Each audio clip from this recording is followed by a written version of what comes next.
Hello and a very warm welcome. Today I am joined by an extremely talented all-rounder from the Down Under who happens to lead his team at this year's Under-19 Cricket World Cup as well.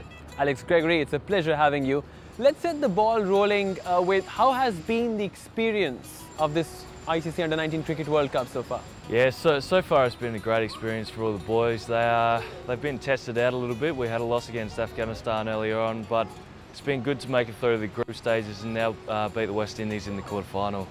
You were of course part of the Australian team that made it to the final in 2012.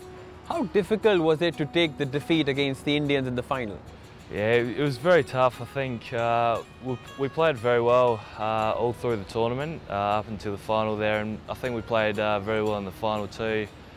But Unmuk Chahal played an outstanding innings, and unfortunately it was against us in the final. Your call-up to the Under-19 World Cup in itself has a story there. What exactly happened? I was picked as a reserve for the World Cup initially, but Jack Wildermuth, who was selected in the first 15 squad, fell down injured. So it opened up the door for me to come in. Got caught up on the Saturday and ended up playing on the Monday and played all the 5 games through that World Cup right through the final. How you compare this team, this group of individuals to the one that played in 2012? It's very hard to compare two teams, I think. The one in 2012 were very disciplined, worked very hard to make it to the final, had a lot of good players, and same again, we've got a few big hitters this time, but I think, yeah, you can't really sort of compare them to that too much. Going back in time now, who introduced you to cricket? Yeah, I think both of my parents were tennis players, so we're generally a very sporting family, but it was my uncle, Uncle David. He played a bit of cricket for South Australia, so he definitely helped me get into the sport. And if you could tell us a bit more about your family and the support that they've given you? They're always there to drive you to trainings and games, and I sort of can't really complain about how much they've given me. They've sort of supported me through cricket my whole life, and hopefully I can repay them. When did the sense of realization creep in that you can actually be a professional cricketer?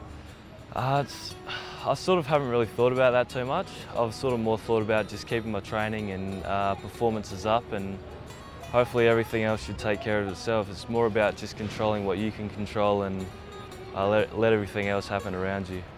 You've been part of the Under-19 Cricket World Cups twice. It's an achievement in itself. What are your future plans? Well, ever since I was young, I've had the goal of trying to captain Australia. So hopefully I can keep developing my leadership qualities and batting and bowling skills to hopefully one day reach that level.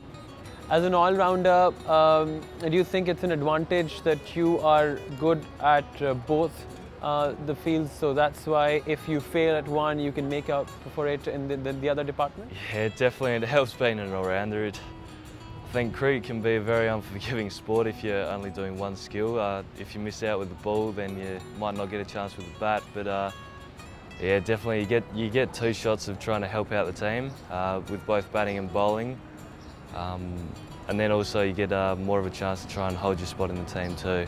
With the influx of T20 cricket, do you think bowlers need to be smarter now? Yeah, it's definitely very hard for a bowler to do well in a 2020 game. They've definitely got to execute their plans all the time. One bad ball can be hit for 6 if you slightly miss your execution. So it's definitely all about execution and bowling plans for the bowlers.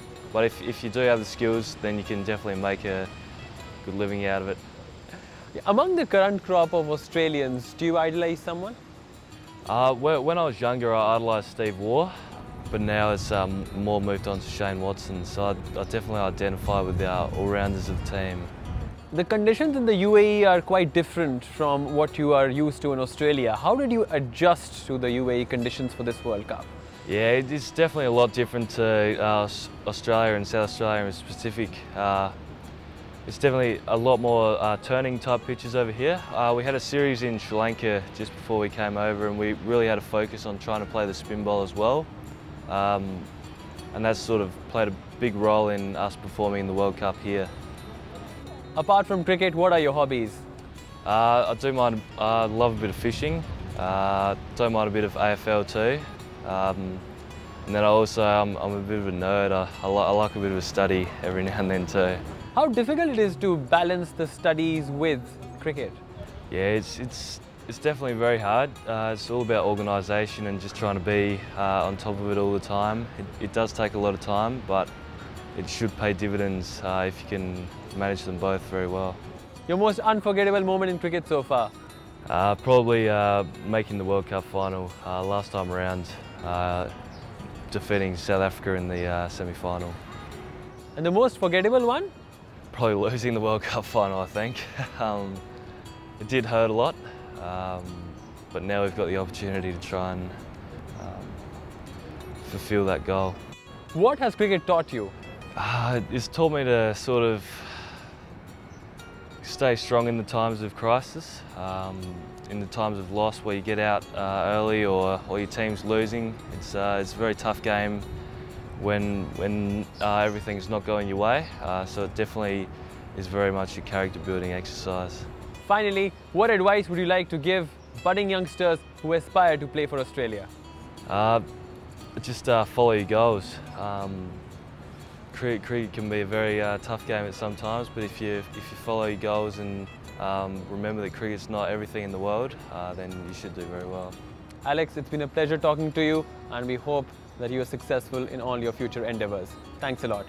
And that's all we have on this special edition where we talk to the captain of Australian Under-19 Cricket World Cup team. Hope you enjoyed it. Goodbye.